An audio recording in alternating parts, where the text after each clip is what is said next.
کسی سے کسی کا موقف لینے کی ضرورت نہیں ہے.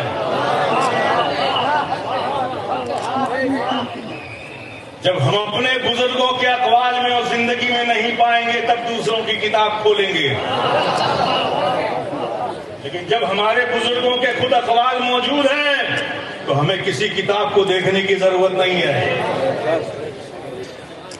اس لیے میں کچھوچھا شریف کا جو موقف ہے وہ کچھوچھا شریف نے پہلے ہی اعلان کر دیا اور بڑے ہی ایک عجیب وحشیانہ انداز میں جناب ابو طالب کے حوالے سے جو لوگ بات کرتے ہیں کہ وہ جاہل ہیں وہ ہوش کے ناخن لیں. محفل میں شعر پڑھ گئے آ جاؤ تنہائی میں سارا بخار اتار کے رکھ دوں گا. یہ اہل سنت والجماعت کا مرکز ہے, یہ ہمارے آئیڈیل ہیں. اگر حضرت رسول اللہ شاہ کی بارگاہ میں حاضر ہو کر دست بستہ کہتا ہوں کہ ایسا کوئی قول ان کا دکھا دو. مشائخین چشت سے لے کر مشائخین سلسلہ قادریہ تک ان کا جو بھی موقف ہے رحم نہیں ڈالا ہم غلاموں کا بھی موقف وہی ہے. اور میں اس پہ تفصیل سے جانا نہیں چاہتا ہوں. میں اتنا کہنا چاہتا ہوں کہ ہم جیسے لوگ محفل میں بیٹھے ہوں تو احتیاط سے بولنا چاہیے, احتیاط سے بولنا چاہیے. یہ موقف اور عقیدے کی بات ہے اور ہم عقیدے اور مسلک اور موقف میں کسی کو نہیں اپنے بزرگوں کو فالو کرتے ہیں. جو مخدوم سنہ کا موقف ہے وہی ہمارا موقف ہے. جو میر میاں پیر پیرا محبوب سبحانی غوث سمدانی شہباز لامکانی حضرت شیخ عبد القادر جیلانی کا موقف ہے وہی ہمارا موقف ہے. ہمیں کسی سے موقف لینے کی ضرورت نہیں ہے. احتیاط کرنا, اس طرح کی حرکت دوبارہ نہیں ہونی چاہیے.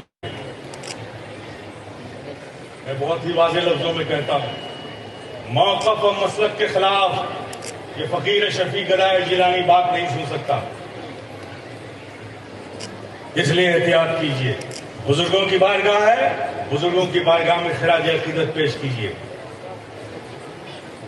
تم ہمارے دل میں نہیں, ہم سر پہ بٹھائیں گے تمہیں. غوث اعظم کی بارگاہ یہ ان کی بارگاہ. آپ ان کے جلووں میں غوث اعظم کا جلوہ دیکھو. بغداد نہیں گئے ہو کوئی فکر مت کرو, اس بغداد والے کی آل کی بارگاہ میں تو موجود ہو. نعمتیں دی گئی ہیں تو سب نے اپنا اپنا حصہ لیا ہوگا نا بھائی. تو غوث پاک کو عطا ہوئی, غوث پاک نے اپنی اولادوں کو عطا کیا. تو ظاہر ہے کہ آج ہم یہاں موجود ہیں, یہ بھی وہاں سے لے کر آئے ہیں. کس لیے آئے ہیں؟ ہمیں دینے کے لیے آئے ہیں, ہمیں بانٹنے کے لیے آئے ہیں. کہ اے غلامان غوث اعظم, اے غلامان میر میرا پیر پیرا, غم مت کھاؤ. اگر تم وہاں تک نہیں پہنچ سکتے جو میری اولاد وہاں ہے, تم وہاں سے میرا صدقہ لے لو, وہاں سے میری نعمت لے لو. کیا نہیں ملتا ہے میاں, کیا نہیں ملتا ہے؟ یقین ہونا چاہیے. یقین اگر مضبوط ہے, پختہ ہے, تو سب کچھ حاصل ہوتا ہے. کنتو پرنتو بٹ لیکن پھر اسی میں الجھ کر رہ جاؤ گے. گاڑی آگے نکل جائے گی, کچھ نہیں ملے گا. کیا تم نے نہیں سنا یہاں اندھوں کو روشنی مل گئی ہے؟ کیا تم نے نہیں سنا کہ یہاں نہ جانے کتنے پریشان حال آئے ہیں, ان کی پریشانیاں دور ہو گئی؟ کیا تم نہیں دیکھتے ہو کہ ہزاروں مریض یہاں آتے ہیں, شفا پا کے جاتے ہیں؟ یہ فیضان نہیں تو اور کیا ہے؟ اے من تو آ گئے ہو آج غوث اعظم کی جان کی بارگاہ میں, ان کی اولاد کی بارگاہ میں, ان کے پوتے کی بارگاہ میں, تو اپنے دل میں اپنے یقین کو مضبوط کر لو. آج نعمتوں کو ادا کرنے کا دن ہے, آج صدقے کو لٹانے کا دن ہے. جس کے دلوں میں جتنا یقین ہوگا اتنا ہی فیضیاب ہوگا, جتنا راسخ یقین ہوگا اتنا ہی کامیاب ہو کر یہاں سے جائے گا. یہ غوث اعظم کے بیٹے ہیں، غوث اعظم کے بیٹے ہیں۔ اور میں سادات کرام سے بھی کہوں گا بحمدہ تعالیٰ جو نسبت ہم سادات کو حاصل ہوئی ہے تحدیث نعمت کے طور پر بطور فخر و مباحات، سید لفظ سید صرف اسی کو کہنے کا حق ہے جو فاطمہ زہرا رضی اللہ تعالیٰ عنہ کے بدن سے پیدا ہوا۔ باقی حضرت مولا علی کی اولادیں اور بھی ہوں گی، لیکن وہ صرف سید نہیں کہہ سکتی، انہیں کہنا ہوگا علوی سید ہے، عباسی سید ہے، لیکن صرف سید اگر کہنے کا حق ہے تو خاتون جنت کی اولادوں کا ہمیں فخر ہے اس نسبت سے۔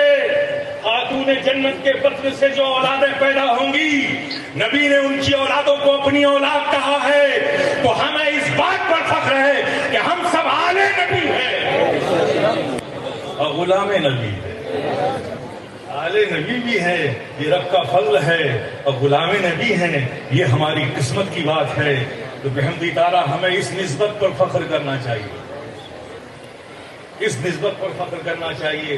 میرے پیارے غوث اعظم اللہ اکبر سے سروے زمین پر اللہ نے اتنی عظیم شخصیت کو ہم غریبوں کے لیے، غم گساروں کے لیے، ہم پریشان حالوں کے لیے رکھا ہے۔ آپ سوچیں کیا مقام ہے غوث اعظم کا۔ لوگ دنیا میں آتے ہیں، زہد و تقوی کی زندگی گزارتے ہیں، ریاضتیں کرتے ہیں، مجاہدات کرتے ہیں، پھر اس کے بعد مقام حاصل ہوتا ہے ولایت کے منزل پر۔ اگر اللہ نے قبول کر لیا تو فائز کر دیا جاتا ہے، یہ اپنی جگہ بات ہے۔ لیکن میرے غوث اعظم